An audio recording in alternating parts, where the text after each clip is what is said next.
Aujourd'hui, on se penche sur une idée qui est au cœur de quasiment tous nos débats de société, la justice sociale.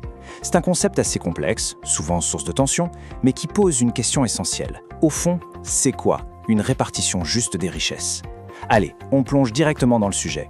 On va commencer par une question qui, je pense, peut vraiment surprendre. En 2023, pendant le Forum économique mondial de Davos, des millionnaires ont publiquement demandé à être davantage taxés.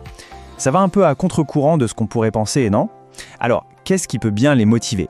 Eh bien, la réponse, ils la donnent eux-mêmes. Ils veulent une fiscalité plus juste pour une redistribution plus juste. Le mot « juste » revient 2 fois. Et c'est là tout l'enjeu. Mais ça veut dire quoi au juste, une société juste?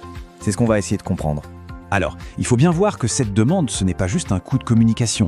Ça s'inscrit dans une réflexion bien plus large sur l'équité. L'idée, c'est de faire participer davantage ceux qui ont le plus, dans le but de réduire les inégalités. C'est une excellente porte d'entrée pour notre sujet. En gros, si on veut vraiment simplifier, la justice sociale, c'est cette quête d'un équilibre, une société idéale où chacun aurait ce qu'il mérite. Bien sûr, tout le débat, toute la complexité vient de la définition qu'on donne au mot « mérite » et de la manière d'atteindre cet équilibre.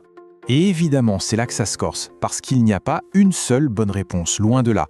Différentes philosophies, différentes visions politiques s'affrontent pour définir ce qu'est la justice. Voyons un peu les grandes idées qui sont sur la table. Le mot qui est au centre de tout ça, c'est l'égalité. Mais attention, c'est un mot un peu piégeux. Parce que quand on parle d'égalité, on ne parle pas toujours de la même chose. En fait, il y a au moins 2 grandes façons de voir les choses. D'un côté, on a l'égalité des chances. Imaginez une course, tout le monde part de la même ligne. Si à la fin il y a des écarts, que certains arrivent loin devant, ce n'est pas un problème, tant que la compétition de départ était équitable. Et de l'autre côté, on a l'égalité des situations. Là, on s'intéresse moins au départ qu'à l'arrivée. L'objectif, c'est de resserrer l'écart entre le premier et le dernier. Ce sont vraiment 2 logiques différentes. Ces 2 visions de l'égalité, on les retrouve dans de grandes théories philosophiques. L'utilitarisme, par exemple, va chercher à maximiser le bonheur pour le plus grand nombre. Le libertarisme, lui, met la liberté individuelle au-dessus de tout, et donc veut le moins d'État possible. À l'opposé total, l'égalitarisme strict, qui voudrait une égalité presque parfaite.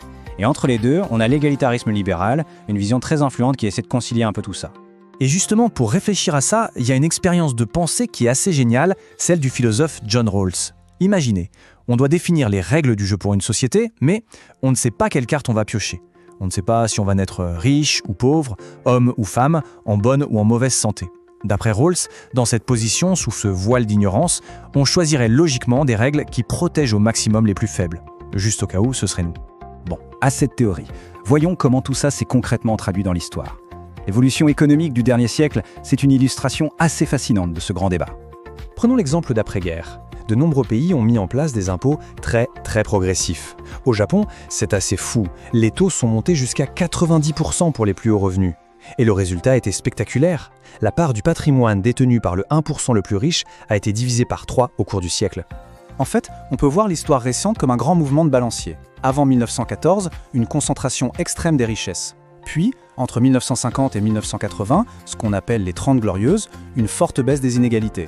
Et enfin, depuis les années 80, la tendance s'est inversée avec une nouvelle hausse, souvent liée à la baisse des impôts sur les plus fortunés.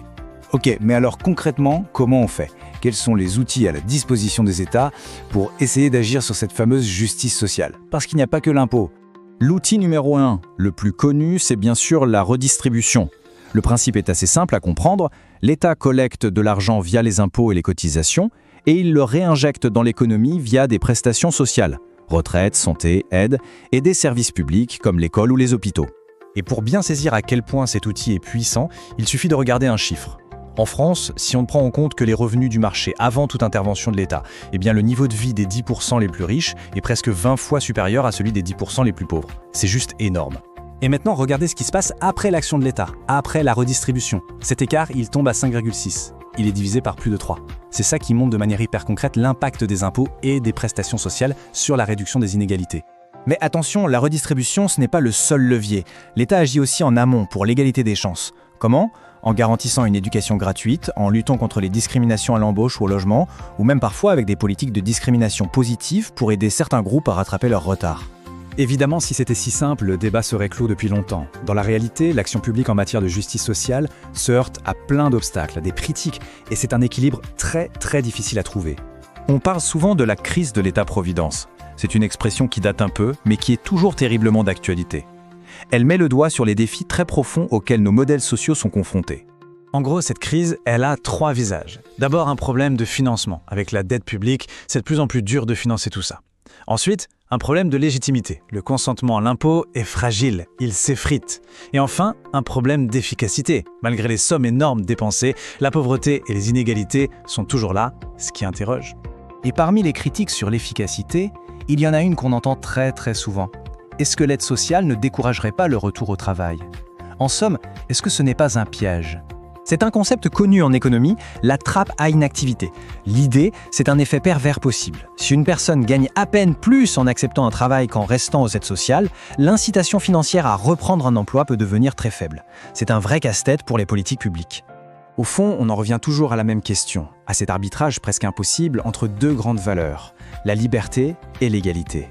Faut-il privilégier la liberté individuelle, même si ça peut créer de fortes inégalités, ou faut-il au contraire rechercher plus d'égalité, quitte à contraindre un peu les libertés? Il n'y a pas de réponse facile, et c'est sûrement pour ça que ce débat est et restera toujours au cœur de nos sociétés.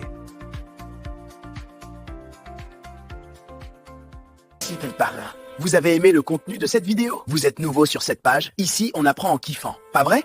N'hésitez pas à liker, vous abonner à Mon Campus Online, activer la cloche de notification pour ne rien manquer et surtout à partager.